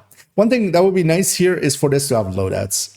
For instance, here as well, one thing that I feel is a bug. Sometimes when you deactivate it, it just forgets what you had. It is, of course, just 4 items that you get to equip, because yeah, you don't get the big hostile modifiers. Those are just set. The global modifier is just set, although I could totally see them in the future, of course, maybe giving us the option to pick between multiple global modifiers, as this is going to be a season thing. But yeah, if there was an way for us to easily put in, or just yeah, loadouts, because of course with some builds we would want different ones. For now, just changing 4 is fine, but yeah, some loadouts here would be nice. That would be overall an improvement. But overall, I'm kind of actually on board for this. Playing around with it, having to sometimes deal with some of the hostile modifiers, especially. For instance, requital in medium range, any damage that you deal, although, well, not on the first shot, so you do need to like stack up a bar on them basically, and then it starts reflecting more and more damage. So if you're doing it, if you're determining through it, it actually, you will not even notice that this exists. For other builds, you very much do. And yeah, you just kind of have to deal with that. So you have to either get short range or long range against them, or use some form of, because yeah, for instance, you can also use all out here, which killing an enemy within a range when you activate it will trigger basically that range to be all the ranges. So if you kill somebody in short range, activate this, kill someone in short range, now you're basically always in short range. The game considers you always in short range. So you can just trigger this, kill someone in short range, and then if you have someone with requital in a medium range, you can then just kill them at that point. The one that I would say is, because yeah, they fixed up Stellite Coating a little bit, it's now 40% damage against the enemies that are marked by this, so you can just burn through it. You can just kind of see it. If you can't get into the right range, as long as it's not a big enemy, then yeah, you can just burn through them eventually. Basically, you're doing 60% less. You're doing 40% of the damage that you were doing. that's more than enough to still kill an enemy outright. Just, you know, it's kind of like Ragers. The one, though, that I definitely hope they change, which is this Master of None, which is that in short range they have they have incendiary ammo in short range, and they have shock round ammo in long range. They removed shock ammo from BTSU, from BT, from Black Dusk, for a really good reason, because it sucks. They now have disrupt rounds they used to have as their special ammo. Shock rounds, it was way too annoying, and this is way too annoying, because yeah, sometimes you just can't perfectly dictate ranges, and shock is just too big of a status effect to just be tossing around from the enemy side. We get to now kind of feel how they were feeling us all running Elmos, and it sucks. So let's not have that. One thing as well here, the incendiary ammo, normally when they have special ammo, shields would block incendiary and bleed rounds. It doesn't against this, so you can't just have a shield up for this. I feel the incendiary for short range, I would actually prefer for both of these, if they maybe made it, for instance, replace the shock with replace the short range with instead of fire, which is kind of invasive, replace that with disruption. Which would also, for instance, force you to drop your shield and stuff. So it's still very much important to not, and also in short range, it would also disable your hive. So kind of dangerous. And then the shock rounds really needs to go. But whatever else, whatever you want there, even maybe with the fire there. But I would say maybe actually disorient. Disorient would not be as annoying to deal with as shock, and not as debilitating. You wouldn't be able to kind of effectively put rounds back against the enemy in the distance, because it's really hard when you're disoriented to put long range shots out. But yeah, this shock kind of just needs to go. It is that is the one thing that I pretty much really feel, not just that I dislike it, but it's just, it seems very unbalanced. It seems just out of whack with the other things. So yeah, I hope they address those. Yeah, let's go on to one last thing, which is a few more of the weapon rebalances, which is going to be a little bit short, as we're just going to hit the ones that they changed. So yeah, let's move on to that. And for that, we're going to go back to the burst and sustain tables, although they've been now updated to PTS2, phase 2 of TU22. A lot of twos at 2 division. And yeah, these are already, this is already out there. If you, of course, I'll link down below here, but also it's just in the DPS tables. That's where they'll always go for new seasons when I start altering them. Yeah, let's actually hit up that ARs didn't get changed at all from phase 1.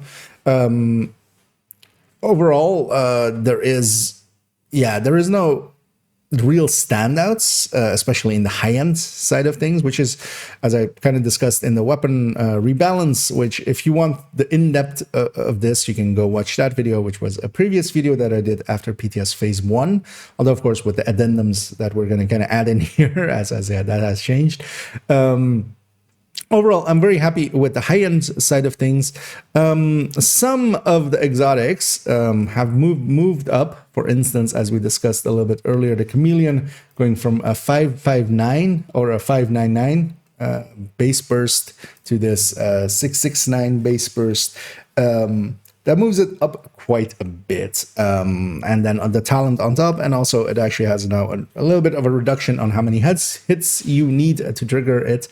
Those bonuses, which altogether kind of puts it for me a little bit too high. Same for the capacitor. The capacitor used to be quite a bit behind the rest. It used to be at 663 and it's now at 672, which doesn't seem as big of a difference.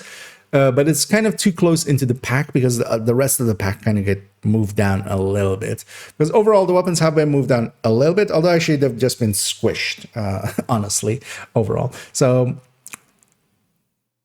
and especially, yeah, the Bighorn here as kind of the standout. Although, of course, with the Bighorn, you don't have any crit chance crit damage on top of it. it's still, when you play around with it, it is obviously a standout, especially now as well. It has, instead of +4 per stack on its talent, it has +6 per stack on headshots. That is a little bit overtuned.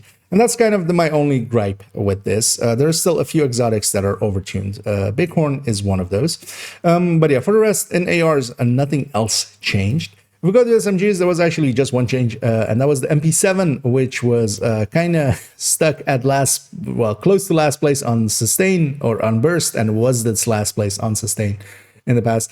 It has moved up. They gave it a little bit of a buff. The base damage went from this 44 to this 46, gaining a 2.2k base, which pushes it up quite a bit, making it competitive again. I feel the MP7, especially with its super short reload here that it has, does well. It is still up there on sustain as well. It'll do well enough, and it'll be especially for when you don't want to use fast hands or such, just for general talent use. Keep in mind as well, the reload here, as some people have not understood what these tables are. These are not the bases of the weapons. So yeah, a lot of the reloads are here different, especially for instance these four, but then with the LMGs, they're all kind of different from the list that they put out. For me, these are always with the magazine size to what we generally use, or with the LMGs with rate of fire and with pouch. But especially, for instance, with all of the SMGs here, we're putting in the biggest mag and taking that 10% reload hit, which means that we basically, from our watch, then get 10%, because these are numbers with the watch in there. For the reload and such, because it doesn't affect anything else, of course, here of the stats listed here. It does affect the reload. We have 10% reload on the watch. So +10, -10, 0. But then for weapons like the MP7, which aren't using a magazine slot to get to 40, or for instance the Tommy gun, which is getting to 50 but doesn't use a magazine slot for it, they don't have that -10. So they just get a +10 reload speed increase. So they benefit from not having to deal with that. Now, of course, in the next season, we're also going to get mods that are going to be 15 rounds. So the 10 round magazines without the downside are going to become 15 rounds without the -10 reload. And we kind of have to actually have an in-depth look into that in how I kind of feel about that, because I'm not sure yet. I've played around with both magazines, and it's kind of I feel we can kind of go in depth into that and kind of really analyze it. But yeah, overall, the MP7 kind of moved up, which helps it a bit. Like it's putting it above the MPXs and stuff. Although, of course, they're kind of swapping spots here again. And again, there's no clear winner in the high ends. Although, well, in the SMGs a little bit with the attack vector and the vector 9mm. But then as well, they are pretty low on sustain. But of course, you can fast hands them. But even if you fast hands them, especially the attack vector, which is already a really low reload number, the vector 9mm, even though it has 52 rounds, actually still lands behind it, because while it gets more stacks of fast hands, actually its base reload being so much higher, they kind of land up around the same spot. But especially with fast hands, I can totally see myself using an attack vector or a vector 9mm. SMG 9 kind of in the same, because this actually kind of is accuracy, stability wise, a little bit more consistent. The Vector 45 kind of still there, and also this of course also has the long rail, which can kind of be handy, because this is the first weapon with long rail on the list of burst here. MP7 as a general use, I could even see a PP19 being used, and MPX and Banshee. One thing as well to actually note is if we look at the optimal ranges, it's basically all of the top bursters are actually very low on their optimal range, except for the 1928, although of course this is kind of not correctly representative, because we're going to lose either 15 crit chance or 30 crit damage, basically, with the new model. So yeah, you can't kind of look at that, but all of the other ones that aren't -1 mod, basically. All of the high bursters are very low on optimal range. And then this mid tier is all a little bit better. And actually having this go to 20, it does make actually a difference in gameplay.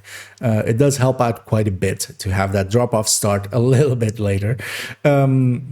But yeah, overall, I think a lot of these will, yeah. I feel MP7, MPX are kind of picks, and the vectors are definitely picks. But then here as well, we have, yeah, the Ouroboros is, I think, the one exotic that could maybe use a little bit of love here. Take it to 1300 base again, because currently it is on TU21, it's 1350 base. It's gonna, currently it's planned to go to 1250 base. I feel 1300 would be a happy medium and keep that magazine size increase. And yeah, overall that would actually give it a spot, because also, yeah, talent is, it's basically a meaningless talent. Overall, it's just, you can't rely on it and such. It's kind of in a bad spot. And then, yeah, we have the chatterbox here, although of course, even though it kind of looks pretty low, what happened to the chatterbox is, yeah, it went from 449 or 499 burst, base burst, to this 558, which is already a significant increase. To it, that is basically a 10% increase, even more than that actually. And then on top of that, it's getting an improved talent. I feel it gets to keep one or the other. Also, it gets better crit chance, crit damage mods than it currently has. I feel it gets to keep one or the other. Either it's base burst, it becomes this and it keeps the old talent, or it keeps the old base burst and it gets the new talent. Both really put the chatterbox a little bit too high. Yeah, let's move on to LMGs. And yeah, in LMGs is actually the one where all of these reloads are going to be different from the list that you see there, but then these are all with the +10 reload speed that we get from the watch. For those confused as why these would be different from that list. And yeah, overall, they didn't change any of the LMGs outside of exotics. The Bullet King got a reduction to its base, and that's good because, yeah, it, as I listed in the last one, that one was definitely overtuned. The only overtuned one here remaining is the Pestilence. As yeah, it does feel a little bit out of order with the rest. It does have a really long reload that you have to contend with, but burst wise and talent wise, it can do, of course, already things that no other weapon can. But yeah, its burst being as high as it is a little bit too high, because keep in mind that this is putting it at actually the top of the list realistically, because the first two that we have up there, I should have been zoomed in more as I realize now. The top two that we have up there, those are with rate of fire mags for the MG5s. That is not going to be the case that you're going to use them like that, because that's a 50 round mag. The first real one is basically this MG5 with the pouch, which is also -5 crit chance basically. Landing on the 724 when the Pesty there is landing on 750. Even though it, of course, has a horrendous sustain versus the rest, even there, its sustain is not too horrendous. Of course, yeah, if we compare it to fast hands, yeah, it is. It just feels a little bit overtuned. Also, just in play, because keep in mind that I'm not just basing it on these numbers. I'm also I've played around with all of these weapons. Well, the weapons that I'm specifically calling out here. One oddity as well was just to point out that, yeah, the blue screen in the numbers that they gave had a different RPM than it does in game currently, which I'm not sure if they're intending to change that still or not. The blue screen is also kind of up there, but at least this doesn't have a damage talent. So I'm kind of okayer with that. The blue screen I feel should be at the top here, just because, yeah, it doesn't have a damage talent that will make it competitive. And then the Pestilence should be kind of in the same ballpark as maybe the Iron Lung. Just lose it a little bit of its base. Keep in mind though that the Pestilence does not have any crit chance on it, where the Iron Lung does have 10 now, 10 crit chance, 20 crit damage.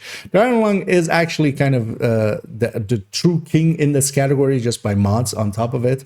But then Pestilence still kind of overachieves just because of its damage talent being one of the better ones, especially because it can hit multiple enemies. It can also, for instance, hit enemies that you can't actually hit. So it should actually be a little bit down-tuned, I feel, overall. None of the high ends got changed, so we don't need to, per se, concern us with that. Rifle-wise, there was one big change, which is the 1886, which is down here. And it got a much reduced base, which I'm totally on board for. I'm not sure. I was already not sure why they were putting it as high as it was, it was basically in the middle of the MMRs, which I feel no rifle should, because rifles, in the end of the day, you can also use them with a shield, for instance. They have benefits over a lot of the MMRs. So it getting knocked down versus phase 1, but still a pretty big increase versus original, because the original was, or well, when I say original, I mean current season, was 324. It is now 368. That is still quite an increase. It also gets the 8 rounds that they gave to the Diamondback, kind of aligning them there. It's still, like the 1886 is there to do certain things. That certain thing is especially headhunting and maybe even determined headhunting. This is just a big buff to that for it. And that kind of helps it out a little. Overall though, the versions that we or the version that we had in current game is already good enough, and this will just be an increase to it. And then the exotics here are actually, I feel, pretty much in line with what you would want them to be, because here, especially for instance, Dr. Home being a little bit higher on burst, it is of course a really horrendous sustainer overall. The Vindicator and Merciless and such are kind of imbalanced with each other, but by their damage bonuses, especially Vindicator as well, not having any crit chance mods. Here I feel it's kind of in balance. The Ravenous going to full auto helps it just by that, without any other changes to it.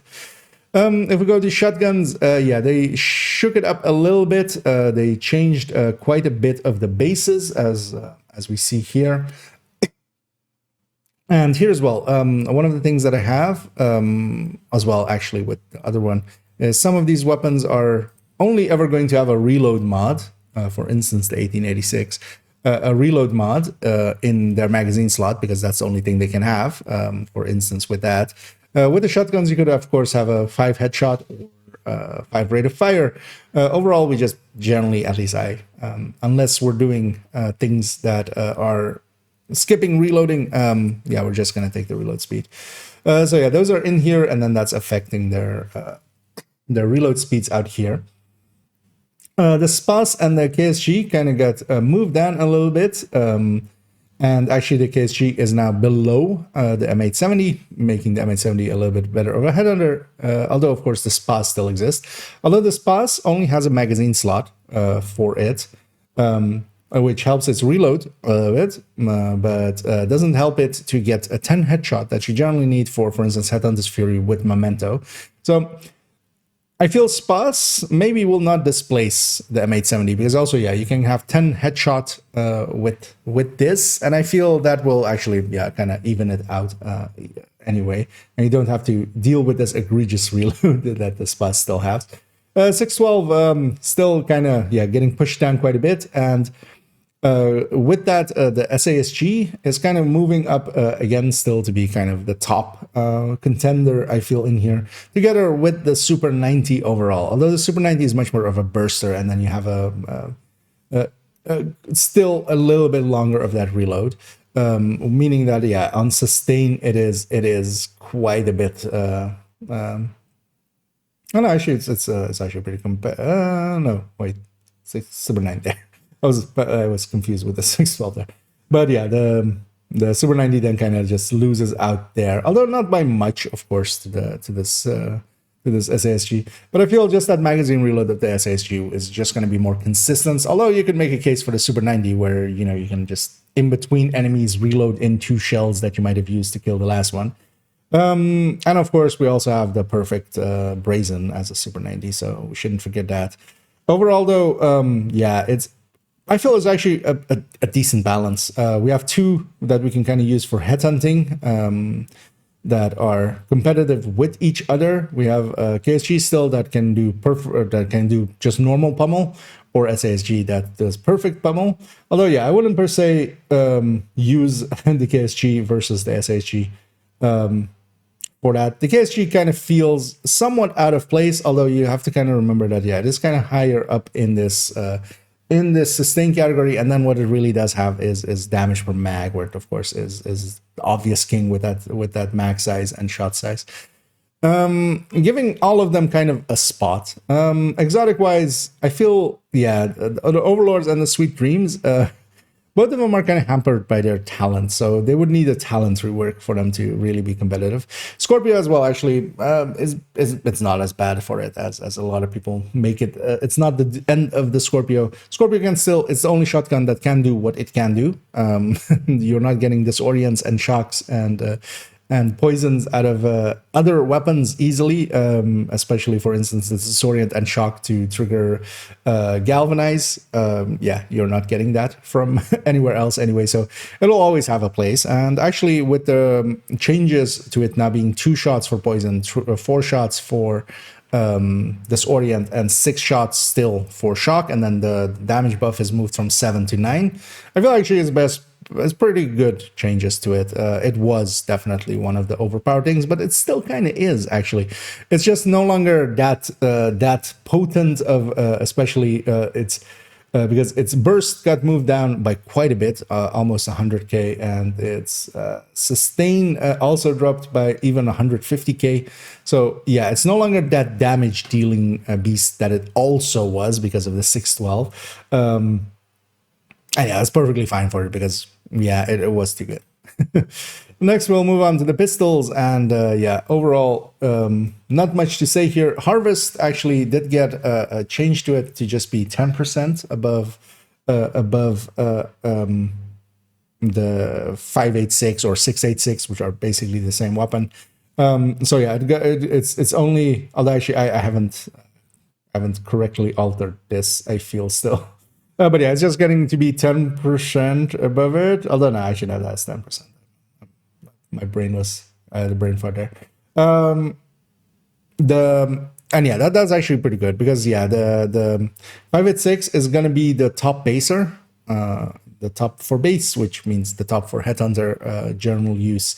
And yeah, the harvest is just gonna add to that. Actually, as well, if we compare the harvest versus the D50 that we currently have, we're basically 30k base more. So there's actually a buff to pistol headhunters with the harvest. Now, of course, the harvest won't be always available, but the 586 will be, and that's still also as the old number for a D50 was 220k. So we're moving up to 233k. So. And honestly, overall, I feel the 586, 686 is just a better weapon overall, as it doesn't jump around that much. But yeah, we're going to have the top contender for Headhunter pistol be Harvest, and then, of course, Regulus keeps its king slot, because, yeah, that can, of course, kind of Scorpio style do things that no other thing can do anyway, so it was always safe in its place, although it did get a increase in its reload. But yeah, for the rest of it, it's kind of stayed the same from the last one. I feel for general use, I'm picking this M1945 or M45A1 or Tactical 1911, which has all of the mod slots, where this top one doesn't. It only has magazine slot. Overall, I prefer to have that crit chance there, and also the ability to just put on the flashlight when needed. But overall, actually, any of these kind of as a general use will be there. But of course, we're going to still use the TDI card custom a lot for the thing that it can do of extra skill tier for other red builds and stuff. I'm still going to use TDI card customs. But I'll replace a lot of my card 45s that I have as well, just general ones for general talents with, yeah, quite a bit of these M45s, I feel. And yeah, of course, the Mosquito also, yeah, Sledge got it to have its bonuses back, which is kind of nice. Although just now at 20%, which I'm totally on board for. That is actually exactly kind of what I was like, oh, do it that way. and they did. One thing of note, Mosquito's talent is multiplicative. It is a separate multiplier to Sledge. So we're actually getting a 1.2 and a 1.25. So Mosquito's a 1.25. It's a 25% increase, making for a 1.5 combined. So combined, we're actually getting 10% more. Of course, separately, where, you know, the Sledge got moved from 40 for perfect to 20. So that I feel actually is a perfectly fine change for it. Also in the MMRs category, as the last one, one thing of note. First, let's start with exotics. They're all kind of still fine. Mantis had a really long reload for a little bit. That got fixed up here, which I'm very happy about. Overall as well, actually, Mantis is kind of looking pretty good because, yeah, it used to have, it basically gained like 15k, oh no, 20k-ish in its base. So it actually went up in base. While its reload is actually still jumping up from a 2.7 to a 3.5 here, that's now manageable because it was in the 4s, which was just a little bit too much. The Mantis, yeah, kind of got saved from, yeah, its horrendous reload that it had in phase 1.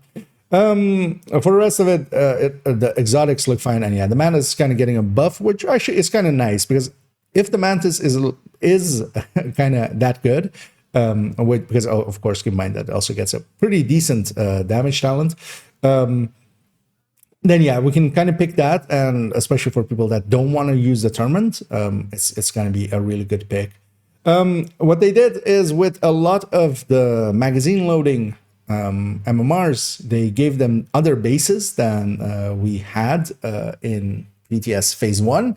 So the custom M44 was at this 417, but then yeah, all of the following 4 after that were all actually a lot lower on their bases, and they kind of pulled them all up together, which is kind of the thing that I was like, hey, just do that, just give them all the same base. They didn't give them all the same base, but they're close enough that this is a free-for-all. This is pick whatever kind of like you kind of like, because the difference between them is not going to be great enough to get you a different stepping basically on enemies, especially for instance like in solo. You want to, you know, at that first shot you need a 6.4 to kind of consistently kill purples with that first shot.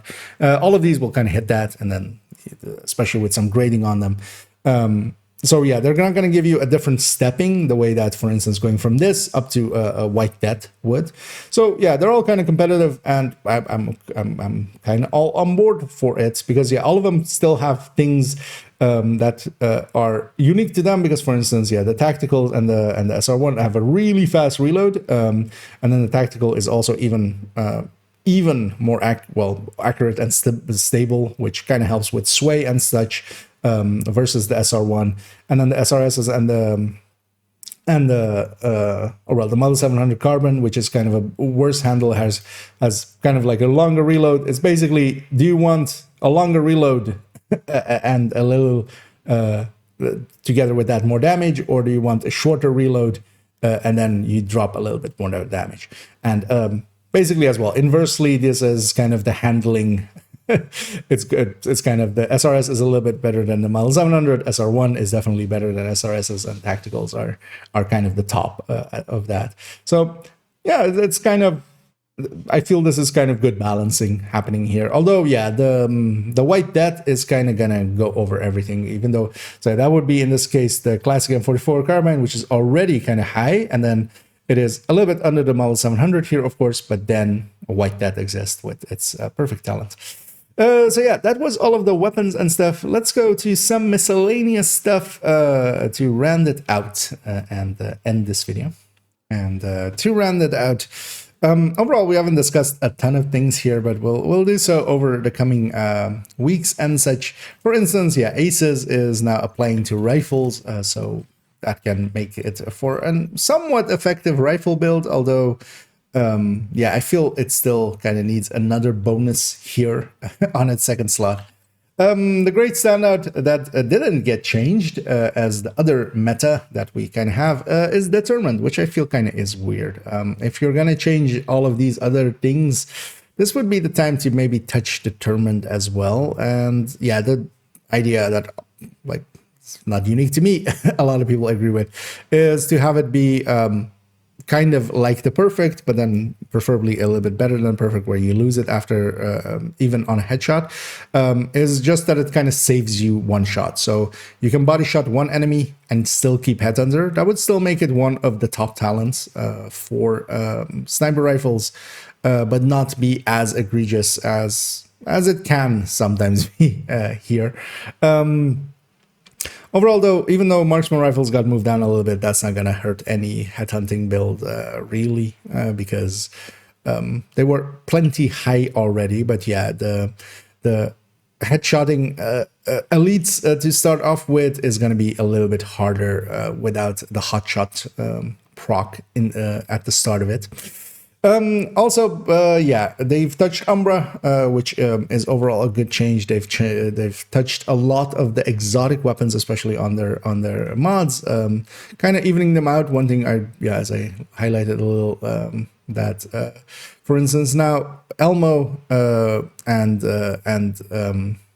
together with that the Eagle Bearer and all of the not all of the ions, but most of the ions are 15 crit chance, basically. So you can just swap between them, which is kind of handier than when you wanted to, for instance, swap out an Elmo to a FAMAS to maybe put in a Scorpio for some reason. Then you would need to alter your crit chances and stuff. There's actually some, but then of course, yeah, we still have weapons like the Bighorn and the incoming Strega, which have different crit chances. I feel they should have just put all of these on 15 crit chance just for just for easiness. Then overall, I'm actually perfectly happy with the changes. To me, the big question is this better or is this worse than what we had before? I would say this is a much better balance overall. And yeah, they are touching a lot of things that somewhat needed help, but also the big thing of this is missing by omission, as we kind of discussed. Determined already. True Patriot isn't in here. X0 isn't in here. Rigor isn't in here. Even you might say, at this point as well, either Cavalier or or Aegis Aegis is getting a change, but for instance Cavalier isn't. But neither of those are getting enough changes to them, basically, I feel. There is still a lot missing by mission, but this as being kind of like Project Resolve Part 2, although maybe Part 1.1 more so, as yeah, they reverted a lot of changes, for instance, on the weapon rebalances that they did on Project Resolve, and then now they've kind of gone back on them. But I feel still it is a better balance than then. Overall, I'm kind of with the few exceptions that we kind of pointed out. I feel yeah, this is quite the improvement. The new gear coming in, the exotic rifle or exotic AR and the exotic holster will see some use, definitely. That named backpack, the visual will also see some use, I'm sure. For the rest, for the new gear, not so much overall, I feel. We'll run the gear set here and there just to enjoy ourselves with just some different gameplay. Yeah, the seasonal modifier is actually, to me, one of the things that I've enjoyed quite a bit. Of course, it is new. that helps a little. You know, you're trying to learn something new, which can just by itself be enjoyable. But overall, I think for most of the season, outside of the global events, we'll have that turned on and just run it that way, and we'll get used to it. It's basically extra directives, especially the enemy modifiers are kind of the thing that really you kind of have to learn to deal with, because of course the other things are just all positives. This is the only downsides of it, and yeah, as downsides they balance it out, I feel enough. Although yeah, that shock rounds, those shock needs to go. But of course, yeah, that can all come in the future. One thing I'm happy about in general is that they're putting in the time to do this kind of rebalance, because they could have just kept it as it was. And I don't think that would have been a better place for the game to be, I feel.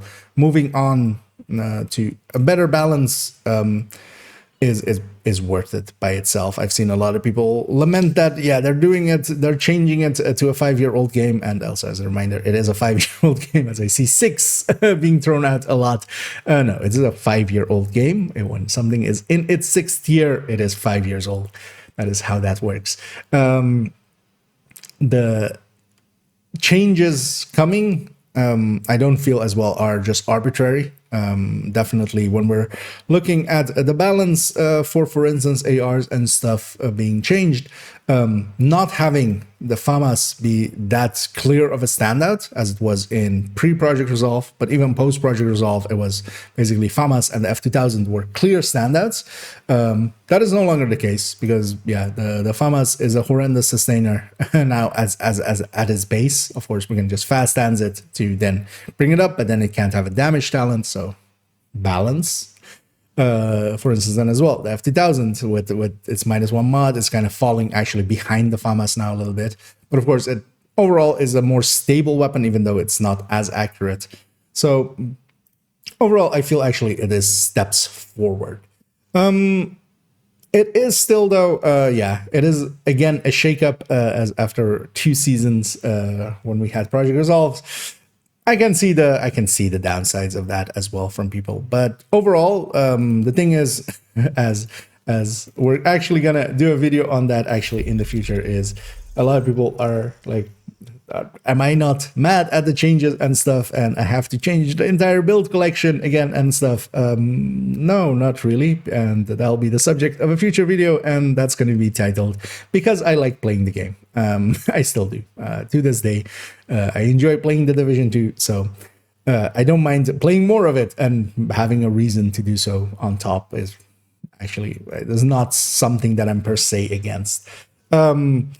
So yeah, actually that gives away what we're gonna go into in the future as we're gonna conclude here. Because yeah, I'm gonna make a rambling talk on why I do enjoy playing the game still, and what I feel about that. As I feel a lot of the discourse going around is, well, first of all, a little bit vitriolic and just not that useful to have at all. And also, of course, we're going to have the third part of improving yourself, as that still needs to happen. And yeah, over the next few weeks, I'll make a few more videos likely on the PTS changes, as yeah, we haven't kind of discussed, for instance, Aces as is up on screen, but also not, for instance, Umbra at all as it changes and such. But of course, this video is already way too long, so we'll split those up into other parts. So yeah, I hope you join me for those, and yeah, if you enjoyed this video or found it informative, please do any and all of the algorithm things down below, as yeah, they do help out, so I'll do the shilling. And yeah, I hope you join me for the future videos, and as always, have a good night.